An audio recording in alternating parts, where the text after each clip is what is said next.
Here we go. Let's just jump right into it. Tuesday. These are the first words out of my mouth. Cheers, everyone. Perfect. Well, we lost another great musician, someone who I didn't care for stylistically, David Sanborn. I posted it on my Facebook page yesterday, and some folks almost read me the riot act, thinking I don't know what I'm talking about. I know what I like, and I'm well aware of David Sanborn's history. I respect what he's done. He's played with everyone. I do not like the way he plays, and I do not like that smooth jazz sort of thing that he was one of the main purveyors of. That honky sort of sax that he played that people love. I've always wondered, why do people like this? I do not. My dad was a horn player. I love my dad's horn playing. And when he was coming up and learning everything from Boots Randolph to John Coltrane and Bill Doggett, he was learning how to do that honking sax. But, David Sanborn even kind of, it's like he created a whole genre, the way that he plays. A lot of sax players like him, Tom Scott, Boney M, Najee. I don't like any of it. But I respect him as a musician, and I respect how much he's respected and loved by others. Rest in peace, David Sanborn. It's better to be honest. I'll say it again. I respect him. He had a great legacy. I do not like the sound of his horn, the way he played it. Never liked it. And now that he's passed away, I don't have to lie and say, oh, I think that's really disingenuous, whatever the word is, the way that people do that with famous people and politicians when they die. Especially with politicians, when politicians have been just the worst, horrible human beings, and when they die, all of a sudden, all these plaudits and all this nice bullshit. I ain't doing that. So I have my sweater on again this morning because it got really nice and cool last night. I'm really enjoying this weather while it lasts, because when the heat hits, I'm telling you folks, we're already in the patterns on the planet, the more severe weather patterns. And I can tell that the heat is going to be deadly this summer. So I'm enjoying these cool nights when it cools down. It's supposed to get up to about 70 today. Perfect. I'll show some more records today. Is that okay?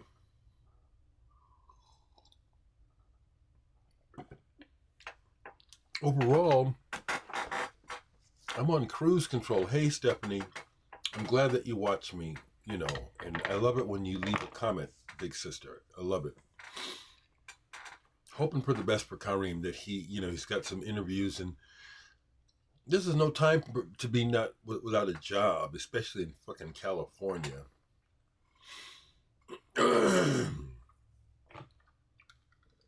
But I'm on cruise. That's really kind of what I'd like to say about what's going on with me.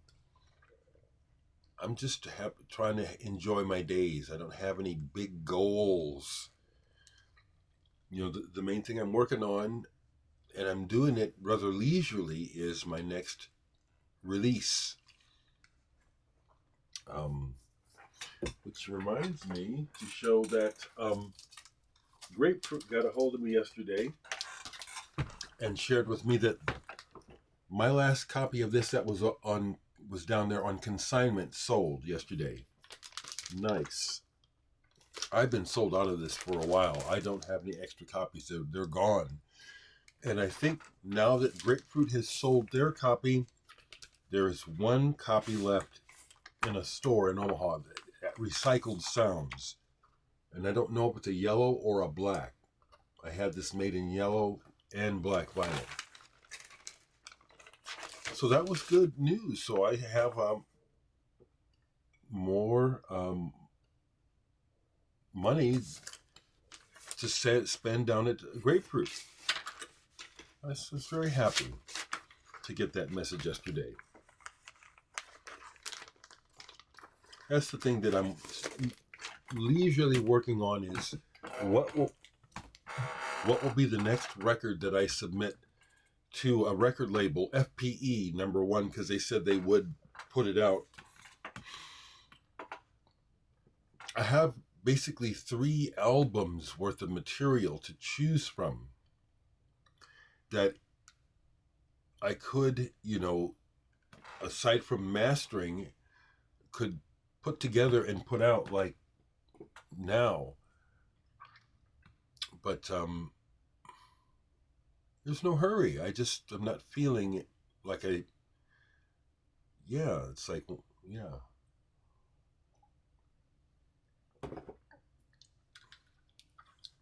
Another thing I want to share, and I'll look at the comments, and I'll show some more of the records that I traded. The Kamasi Washington, as the show was coming up, I was experiencing some social anxiety. I really didn't want to go to the show. I really didn't. I mean, it's like I like Kamasi. It would have been nice to say hello to him. But I was not looking forward to being in a bar. I was not looking forward to being around people drinking, even though I'll know a lot of people and people will be nice. And it'll be nice to say hi to people. But at the same time, I really didn't want to be there.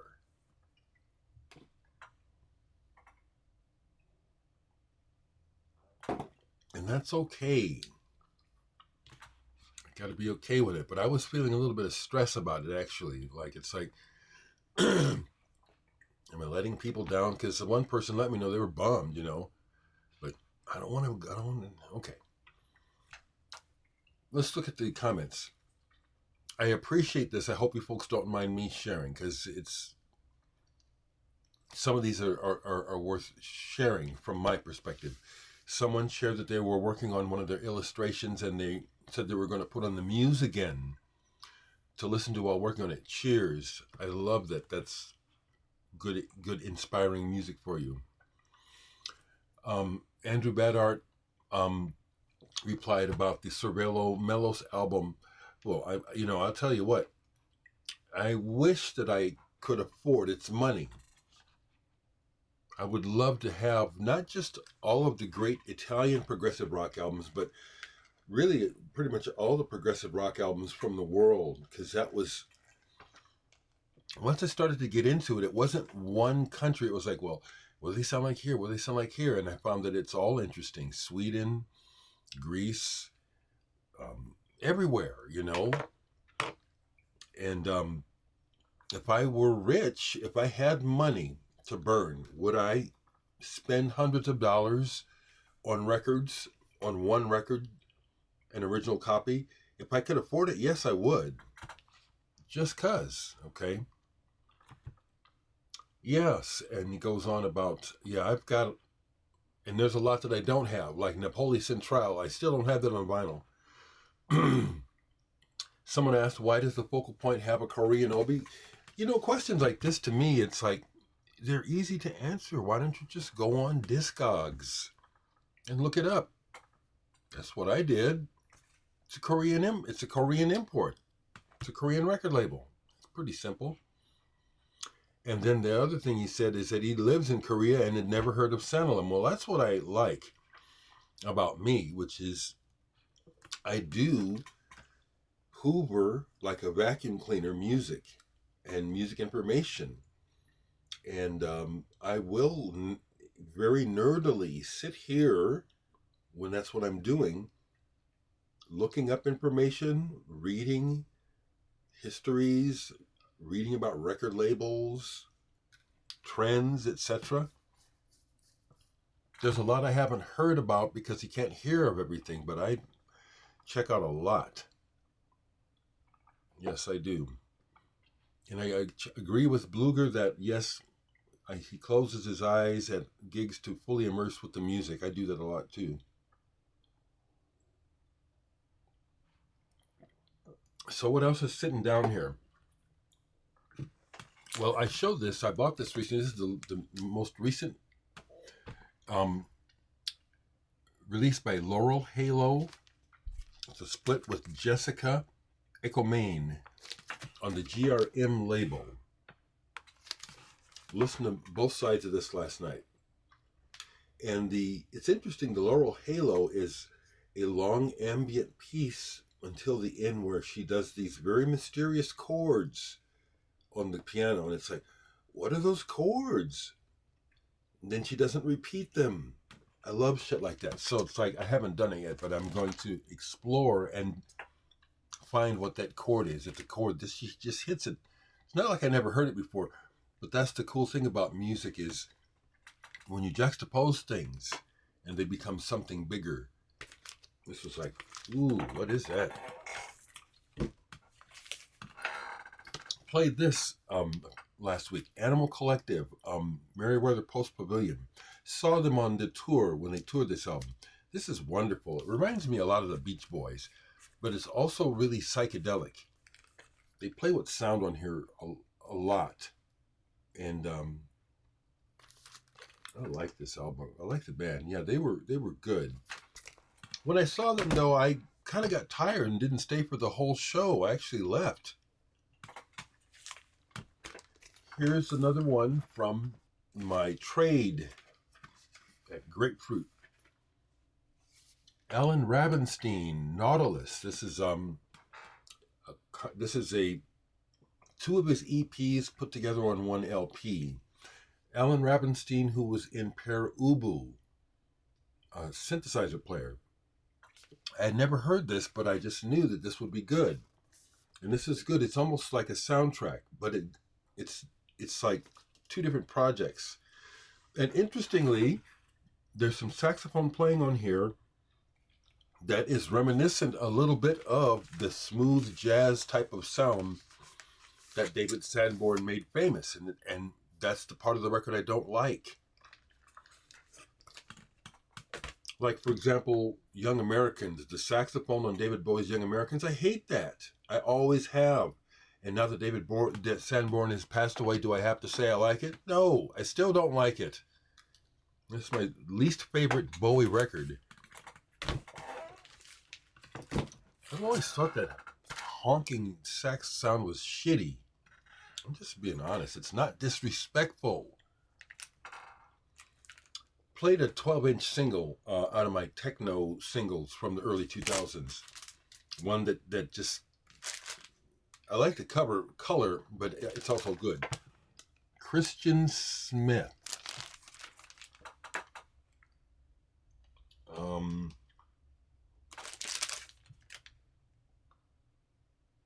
Yeah, it's like these 12-inch singles from the Techno era. Well, not the era because they still do it. Minimal information.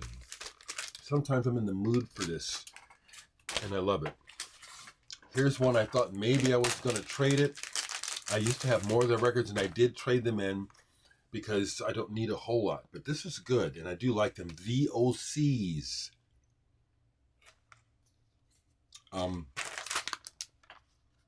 The Putrefiers 2 EP. Die cut cover. This is what I would call modern day. Well, it's a mix. It's punky, it's garagey, and it's psychedelic,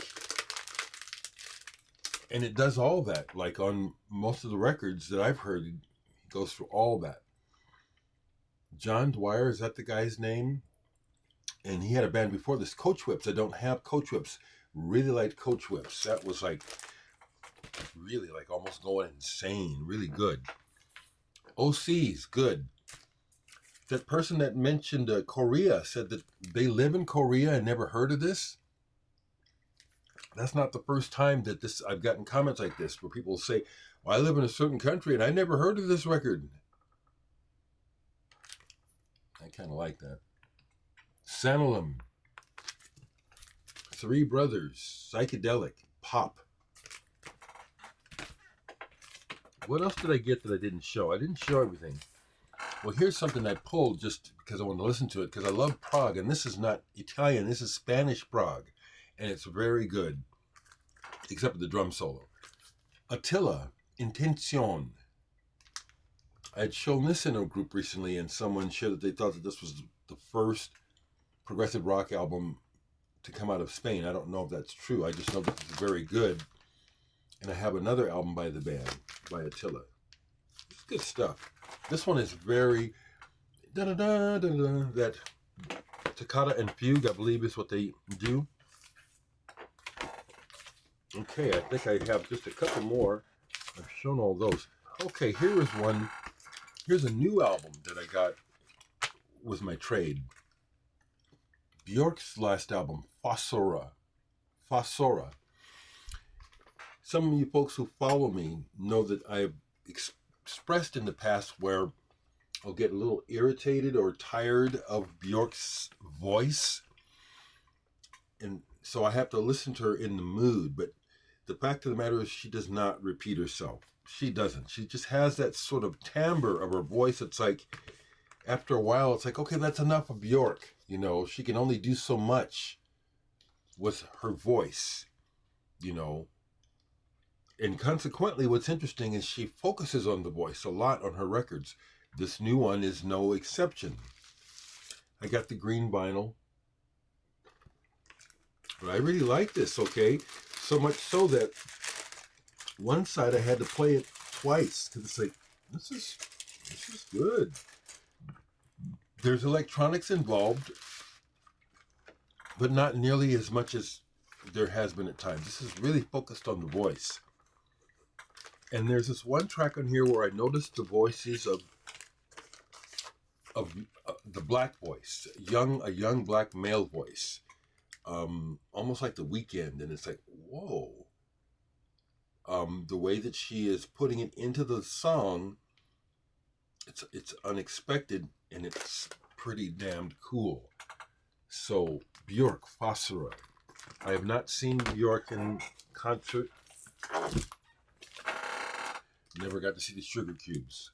I passed on a trip that my friend Frank went up to see the Sugar Cubes in Minneapolis, and he's teased me many times since then that I really missed one there, and I did. I don't know if I showed this, but I love Broadcast. There's only one more record of theirs that I'm missing. Maida Vale Sessions. Two more, and I'll go. Another one, the Black Jazz reissue, The Awakening Mirage. This one's kind of so-so. The drumming on this, I think, it's kind of ricky-ticky. It's like, I don't know, sometimes I hear some of these records that seems like, man, come on, people, my records are better than that. It don't matter, though, does it? Then I used to have this album, and I don't know why I got rid of it, but the soundtrack to the movie The Trip by the Electric Flag, I really like this album. It's impressionistic as well as straight music. They do some music concrete sort of things on here. And I remember the movie. I didn't necessarily like the movie, but I liked seeing it because of the music. And this is an original. Really glad I got this.